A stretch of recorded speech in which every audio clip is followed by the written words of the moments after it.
Jamal Murray, it was terrible to see. And you hate to see it because it's no contact, final minute of the game. But overall, I mean, how does this truly affect Denver going forward? Because some people were saying they were the no-doubter in the West. I mean, they were writing off the Clippers, writing off the Lakers. Like, Denver was going to be that team, considering Jokic, how Murray was playing. Aaron Gordon has been popping the top off that team. How does Denver proceed forward, filling the void that Jamal Murray left? Man, that's actually a very, very tough situation. I mean, the torn ACL means he's got a minimum of 9 months out. I mean, he'd been playing great. His numbers were up. Like, he was having career highs in everything this season. And it's extremely unfortunate because, I mean, before this happened, Denver was definitely a heavyweight contender. Oh, yeah. I mean, whether you had them over the Lakers or over the Clippers, whichever, like if you thought that Utah was going to stay there. I mean, we already saw that they beat the Clippers last year in the bubble when Jamal Murray went off, which that's who they're missing now. Yep, there's a second best player behind Jokic. Yeah, it's like Aaron Gordon is able to fill a void enough for the Nuggets to be about as good as they were last year. Yeah. Aaron Gordon coming in with Jamal Murray was enough to actually take them over the hump, and now they just slip right back under it as soon as they got over it. It's like 3 steps forward and 5 steps back, man. Yeah, I mean, that hurts, like, greatly. 'Cause, I mean, if you look at who they've got at point guard to back him up, you got Monte Morris in his 5th year. Yep. Not playing bad ball at all. I mean, 10 points, 2 rebounds a game, 3 assists a game. He's a serviceable backup. Then you got Campazzo. Yep. He's a rookie.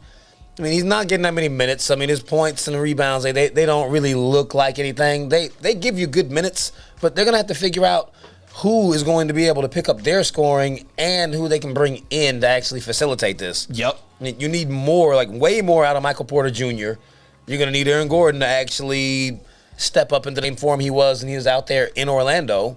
I mean, he's going to have to figure out how to do that alongside of other star players. But outside of that, there's not that many people available. Unless they get someone via trade.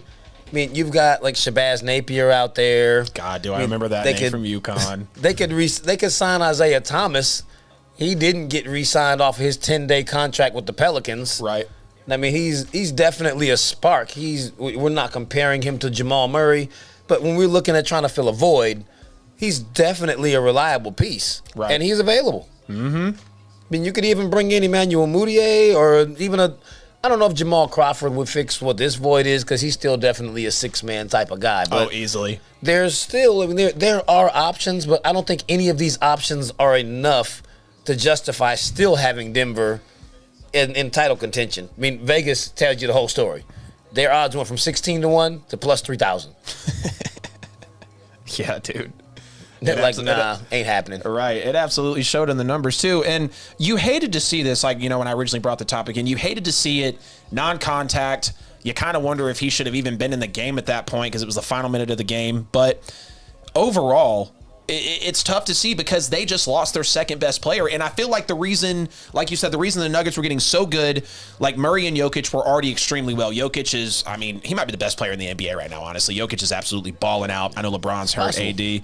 Very, very, very possible. And then when you had Murray being able to compliment him, and when they ran that 2-man game with Jokic and Murray, it was absolutely disgusting. Now you're bringing in Aaron Gordon, who has been nothing but positive. I mean, I don't think any fan, any reporter could say anything negative about what Aaron Gordon has truly done for the Nuggets. But a report did break when we were on the way to the studio today, man, and it spoke levels to me. NBA GMs are now genuinely concerned about the health of these players because only having 73 days off, I mean, think about it. LeBron, big star, hurt.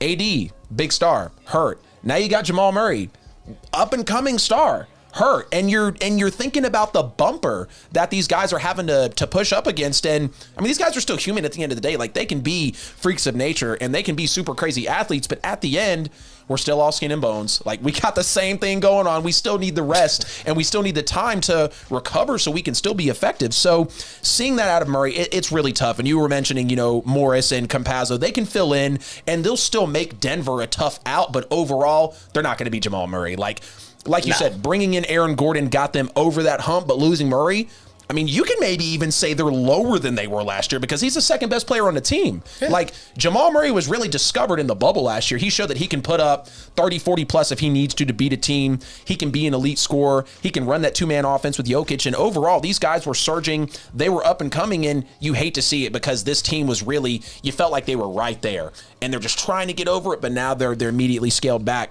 But the big thing about Murray is he's known for his drive. He's known for his work ethic, and overall, people understand what he truly brings to the table for Denver. And it's likely that he could return physically at some point, next season.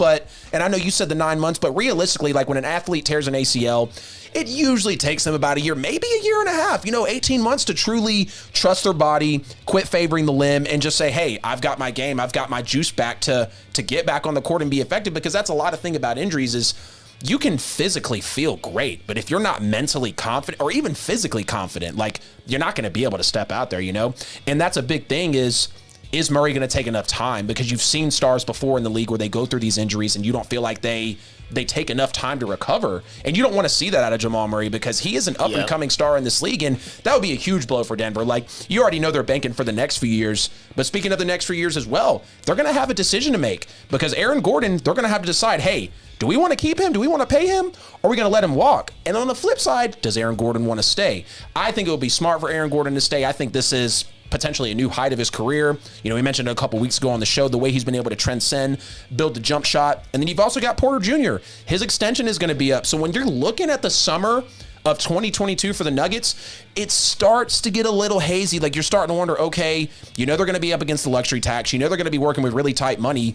Jokic is staying. Murray's staying. But after that, you got a lot to work out. And I think Gordon needs to be a guy that stays in Denver. He's going to keep them at a little bit of that higher level that they were at, but missing Murray, I honestly don't know if they're any better than they were last season at this point, following the injury. They're definitely not. They have to keep Gordon. Right. It would be really sad if Denver lost any of these guys. They're just going to have to tough this thing out. If you look at where they're sitting right now, they're in fourth place in the West. Such a competitive Western Conference. They're a half game ahead of the Lakers. Right. I think in worst case, the team is still good. It's like they didn't just drop off the face of the planet. They're just not a contender. Right. So I think from where they currently sit, at worst, they'll drop to sixth place. Yep. I think the Lakers and the Blazers could pass them. I don't see the Mavs or the Grizzlies making it that far. Right. So at worst, they'll drop to sixth place, and they'll play whoever's sitting in third, which they'll probably lose. I don't think they beat the Clippers without Murray. That was, they were down 3-1, and he went off. He is one of the big reasons that they won that series. Like, he was truly... The NBA world was immediately enlightened to I'm gonna say John Morant, to Jamal Murray.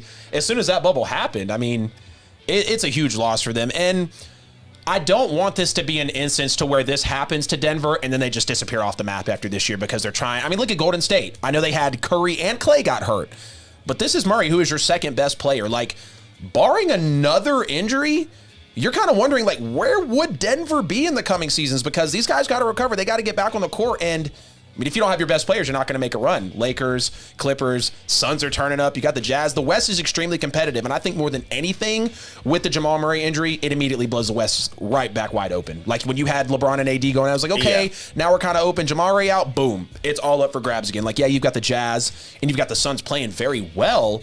But you look at the records overall, it's like, this is still anybody's game. This is still anybody's conference. Anybody can represent the West in these upcoming finals, so it's definitely going to be something to keep your eye on because I don't want, like I said, I don't want Denver to be that team that just fades away because of this one, because we've seen it happen. We've seen a superstar get hurt on an NBA team, and the NBA is such a star-driven league, and I feel like Denver has come a really long way. Like, they have gained a lot of respect here within the last few seasons. Yeah. And Jokic just absolutely turned, and it felt like out of nowhere, Jokic was just like, boom, like, I'm going to be this player. We knew he was always special, but how fast he transcended into being elite, he's elite. There's no question about that.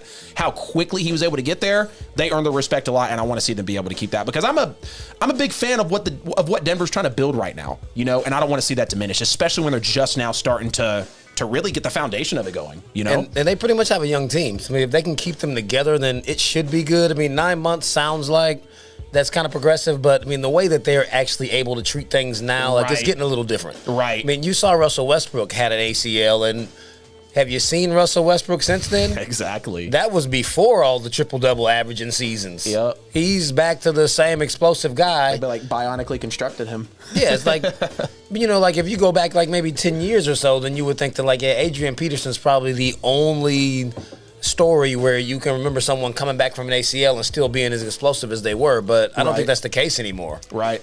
I mean, you see Paul George broke his leg, and he came back, and even though he does turn into pandemic P in the playoffs, during the regular season, he's a killer. I mean, you saw he went off just what was it, last night or the night before? Right. I remember when the Clippers played, but he be killing in the regular season. Right, and I love that you brought up Paul George because, like, I feel like and obviously, like, if you break a leg, you're probably going to never be the same human being, but the ACL for Jamal Murray, such a young, budding star, you don't want to see that injury really define the rest of his career. I mean, who knows if he's going to come back the same?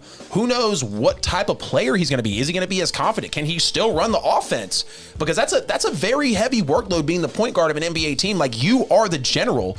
And in between him and Jokic, like, Jokic can supplement because he can actually run the floor pretty well, and he's probably the best passing big man, one of the best we've ever seen. So I don't want this to be something that immediately scales back from his career, because it would be really tragic to see, man. I would hate to see this happen for them.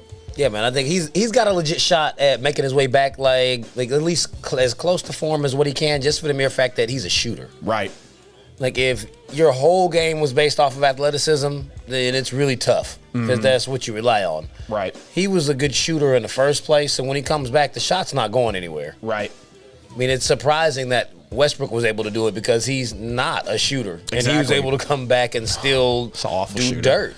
He's an awful shooter. But it's like when you saw D Rose went out and came back, D Rose was not a shooter. He had to completely change his game and retool everything about his game. I remember with D Rose, he had did he suffer 3 or 4 straight injuries? Like, they had to kick in the NBA insurance because he was getting hurt so much. Like, they were having to take money back from him, pulling it out of his contract. And yeah, you don't want to see that happen with another star, man. No. Definitely not. I don't think we've seen anyone as injury prone as Derrick Rose since maybe Greg Oden. Right. Right. You ain't lied about that, man. He's probably worse because he never actually played. Right. At least D Rose did give us an MVP season. Right. Youngest ever MVP. Absolute baller, bro.